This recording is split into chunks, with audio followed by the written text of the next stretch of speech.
2025 সালের 1 ফেব্রুয়ারিতেই মেক্সিকো ও কানাডার পণ্যে 25% শুল্ক আরোপ করবে যুক্তরাষ্ট্র। 20 জানুয়ারি দায়িত্ব গ্রহণের পর ওভাল অফিসে এই ঘোষণা দেন মার্কিন প্রেসিডেন্ট ডোনাল্ড ট্রাম্প। এই সিদ্ধান্ত বাস্তবায়ন হলে পাল্টা পদক্ষেপ হিসেবে মার্কিন পণ্যের শুল্ক বসাতে পারে মেক্সিকো ও কানাডা। ফলে যুগান্তকারী পরিবর্তন আসবে উত্তর আমেরিকার বাণিজ্য নীতিতে। যুক্তরাষ্ট্রে বাড়তে পারে জীবনযাত্রার খরচ, অন্যদিকে নেতিবাচক প্রভাব পড়তে পারে যুক্তরাষ্ট্রের অভ্যন্তরীণ উৎপাদন কার্যক্রমে। যুক্তরাষ্ট্রের বৃহত্তম বাণিজ্য অংশীদারদের মধ্যে অন্যতম মেক্সিকো ও কানাডা। 2024 সালে মেক্সিকো থেকে $475 বিলিয়ন এবং কানাডা থেকে $418 বিলিয়ন পণ্য আমদানি করেছে যুক্তরাষ্ট্র, যা দেশটির মোট আমদানির 30%। অন্যদিকে একই সময়ে কানাডার $354 বিলিয়ন এবং মেক্সিকোতে $322 বিলিয়ন পণ্য রপ্তানি করে যুক্তরাষ্ট্র, যা দেশটির মোট রপ্তানির 1/3। মার্কিন প্রেসিডেন্ট হিসেবে দ্বিতীয় মেয়াদে শপথ গ্রহণের কিছুক্ষণ পরই বাণিজ্য নীতির রূপরেখা তুলে ধরেন ডোনাল্ড ট্রাম্প।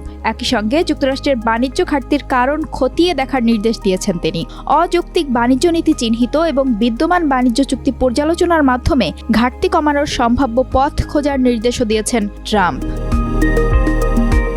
দ্বিতীয় মেয়াদের অভিষেক ভাষণে ট্রাম্প বলেন, শুল্ক নীতিতে বড় ধরনের পরিবর্তন আসছে।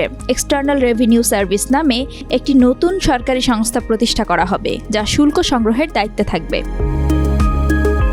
এই পরিকল্পনার বাস্তবায়ন পদ্ধতি নিয়ে মতবিরোধ রয়েছে ট্রাম্পের অর্থনৈতিক দলে। শুল্ক আরোপের আইনি ভিত্তি নিয়েও আলোচনা চলছে, কারণ এতে ক্ষতিগ্রস্ত দেশ ও কোম্পানিগুলো মামলা করতে পারে। ট্রাম্পের শুল্ক নীতির সমর্থকদের দাবি, এসব আমদানি শুল্ক কৌশলগতভাবে ব্যবহার করা হবে মার্কিন স্বার্থ রক্ষার জন্য। এতে দীর্ঘমেয়াদে মার্কিন ভোক্তারা উপকৃত হবে। ট্রাম্পও আশ্বস্ত করেছেন, এই শুল্ক মূলত বিদেশি প্রতিষ্ঠানগুলো বহন করবে, মার্কিন ভোক্তারা নয়। তবে পিটারসন ইনস্টিটিউট ফর ইন্টারন্যাশনাল ইকোনমিক্সের সাম্প্রতিক গবেষণা বলছে, ট্রাম্পের আগ্রাসী শুল্ক নীতি বাস্তবায়ন হলে খাদ্য থেকে শুরু করে সব কিছুর জন্য বাড়তি খরচ করতে হবে মার্কিন ভোক্তাদের। অর্থনীতিবিদদের মতে, শুল্ক আরোপ করলে যুক্তরাষ্ট্রের মূল্যস্ফীতি সংকট ফের মাথাচাড়া দেবে, পাশাপাশি পুঁজিবাজারে অস্থিরতা দেখা দেবে এবং পূর্ণমাত্রার বাণিজ্য যুদ্ধ শুরু হবে। প্রেসিডেন্ট হিসেবে প্রথম মেয়াদেও কয়েকবার শুল্ক আরোপের হুমকি দিয়েছিলেন ডোনাল্ড ট্রাম্প। তবে বিদেশি কোম্পানিগুলোর পক্ষ থেকে আলোচনা শুরুর পর সেই হুমকির তীব্রতা কমে যায়।